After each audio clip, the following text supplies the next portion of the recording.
Hello and welcome to another episode of Hypnopompic State, a series of short videos developed for the DreamScope Artist Toolkit. We are Alex and Leo, foreign artists and fabricators starting a business in the UK. Together we form like Voltron to become Hypnopomp, a company making guitars and what have you for the discerning consumer. Today, we're going to discuss an aspect of getting started as a fabricator, finding workshop space. Follow us down, dear viewer, as we share some of the glorious knowledge we've gleaned through trial and error.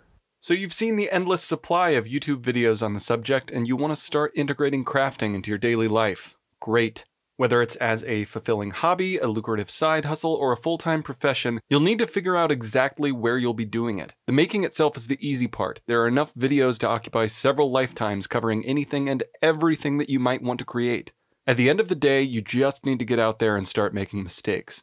Though excellent, these online resources often fail to address the biggest thorn in the side of any aspiring fabricator, where you can actually do the work. When thinking about a space, you have to consider things like noise, power supply, waste extraction, loading space, and the tools themselves. But before even getting to that, you need to ask yourself the fundamental question. What do you actually need, and what do you not actually need? This is all dependent on the precise kind of thing you're doing, of course. If you're sewing, for instance, you may only need some bare bones equipment and your kitchen table. If you're doing chainsaw sculptures out of logs, then you'll definitely need a chainsaw, logs, safety equipment, and probably a medical professional's emergency number. But if you're doing fine carpentry woodwork, like making high-quality furniture or musical instruments, then your list of needs is a bit longer. Since that's what we do, our examples are going to lean in that direction. The first thing you should ask yourself is, do I need power tools or can I get away with hand tools? If power tools don't add a huge amount of efficiency to what you're attempting to do, then it's best to keep it simple. A good selection of hand tools and supplies might include planes, rasps, files, hammers, saws, sandpaper, sanding blocks, and lots of clamps.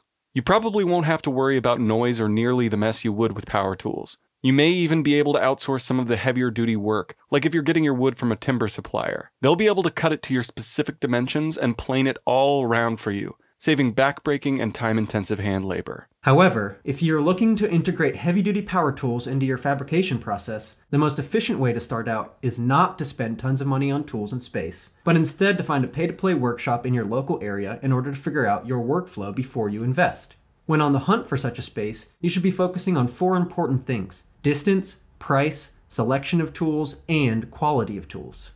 Our first main consideration was distance. This is an unfortunate inevitability of working away from home. This is especially an issue if you don't have your own transport and are relying on public systems.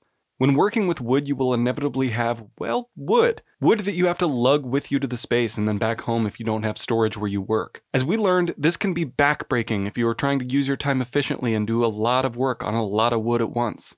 If you have your own transport, this part gets a lot easier. Still, shorter the journey to your workshop, the more likely you are to spend time there. It's easier and less exhausting for you to pop over after a workday or to pop home when you inevitably forget a vital piece of material or tooling. The next thing to consider is price. What is your budget? This comes back to the question of what do you actually need? It may in fact be cheaper to buy the tools you need and work at home than to pay monthly or daily fees at an external workshop, which definitely do add up. On the other hand, these places can save you an immense amount of money if you need high-quality industrial tools that require extraction and massive amounts of power, not to mention any noise disputes with your neighbors. If you are planning on selling what you're making, it is often going to be better to hire time out than to cut corners at home. Now to the best part, the selection of tools. Any space you are looking to rent time at needs to have enough of the tools you need to make it worth the effort. Common items that you might need include bandsaw, table saw, chop saw, router, planer thicknesser, pillar drill, disc sander, spindle sander, belt sander, and on and on and on. Some of these can be relatively cheap and small, while others are massive, expensive, and require extraction and 3-phase power. If you need to use these monsters, then find a shop that has invested in such items. If you could benefit from using CNC technology and possess the expertise to use them, look out for places that have CNC routers, CNC metal mills, laser cutters, or water jet cutters. These machines are incredibly useful for the repeatability and error reduction, not to mention the time they save, but are often far too expensive to buy for the average fabricator. The last bit is super important: the quality of the space.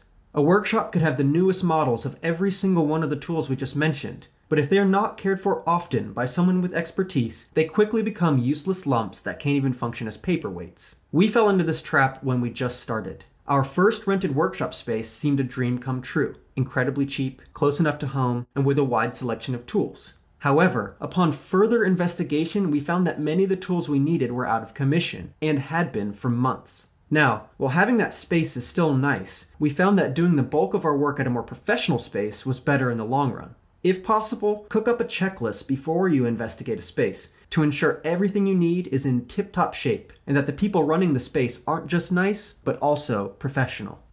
And that's it for this week, dear viewer. With any luck, we've helped save you a couple headaches at the outset of your journey. Until next time, don't wear any loose clothing in the shop and keep your hair out of the lathe.